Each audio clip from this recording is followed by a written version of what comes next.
Good morning, students. How are you? Hopefully you are fine. Today I will discuss the phenomena of electrolysis.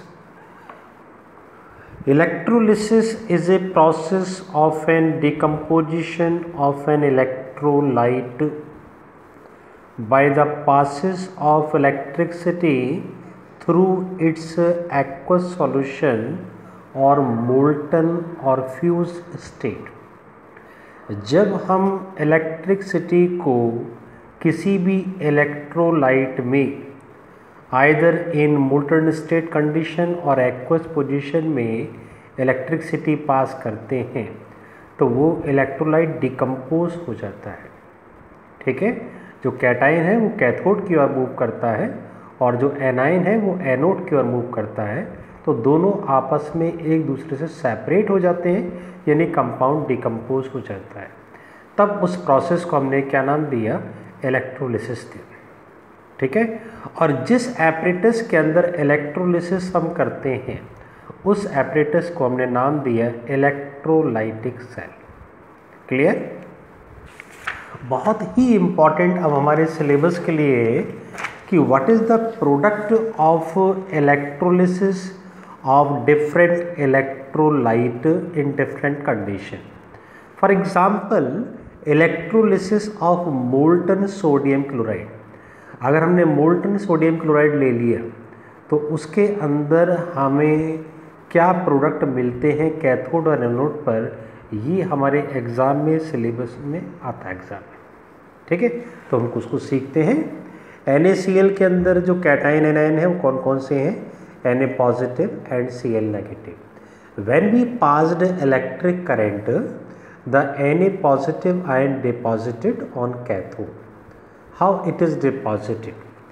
Na positive 1 electron deficient cathode पे जाएगा, वहाँ से जाकर उस cathode से 1 electron gain करता है और सोडियम के फॉर्म में डिपॉजिट हो जाता है। इट मीन्स हमारा कैथोडिक प्रोडक्ट क्या रहेगा? सोडियम रहेगा।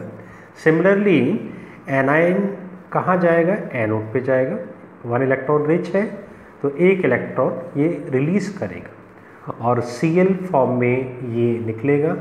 लेकिन हम जानते हैं कि Cl जो है वो इस फॉर्म में एग्जिस्ट नहीं करता है, तो ऐसे 2 Cl के फ्री रेडिकल आपस में कंबाइन होते हैं और फिर हमको एनोड पर कौन सा प्रोडक्ट मिलता है? Cl2। इट मीन्स कि जब हम मोल्टन NaCl का इलेक्ट्रोलिसिस करेंगे तो हमारा प्रोडक्ट क्या रहेगा? Sodium and chlorine. ठीक है। Second, in another condition if we take the electrolysis of aqueous NaCl, हमने NaCl को पानी में ले लिया और पानी की मात्रा ज़्यादा है, तो during electrolysis the water ions are also involved. कैसे इन्वॉल्व होते? देखिए, NaCl इसमें वही ion Na positive Cl negative, लेकिन एक्वस है तो इसके अंदर वाटर के आयंस भी इन्वॉल्व हो जाएंगे, H positive and OH negative. अब हमारे लिए क्या समझने की बात है कि हमारे पास कैटाइन भी 2 हो गए और एनाइन भी 2 हो गए, तो जब हम इलेक्ट्रिक करंट पास करेंगे तो दोनों कैटाइन कैथोड की ओर मूव करेंगे, लेकिन दोनों का रिएक्शन नहीं होगा। इन दोनों में से एक कैटाइन का रिएक्शन कैथोड पर होगा। Similarly in case of anion, Cl negative OH negative दोनों डिफरेंट एनाइन है। जब इलेक्ट्रिक करंट पास करेंगे तो दोनों एनोड की ओर मूव करेंगे, लेकिन दोनों का रिएक्शन नहीं होगा, इन दोनों में से एक का रिएक्शन होगा। अब दूसरा सवाल कि सर किसका रिएक्शन होगा? कैथोड पर जिस भी कैटाइन का डिस्चार्ज पोटेंशियल कम होगा उसका रिएक्शन होगा।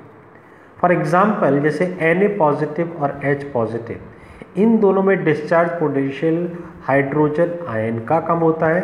That's why on cathode the hydrogen ion reaction is takes place and finally we get hydrogen gas. ठीक है।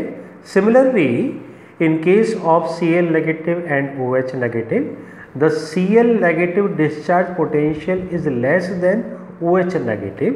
So on anode the Cl negative reaction are take place and finally we get Cl2 gas. So if we carried out the electrolysis of aqueous NaCl. We get hydrogen gas on cathode and chlorine gas on anode. Okay, thank you very much.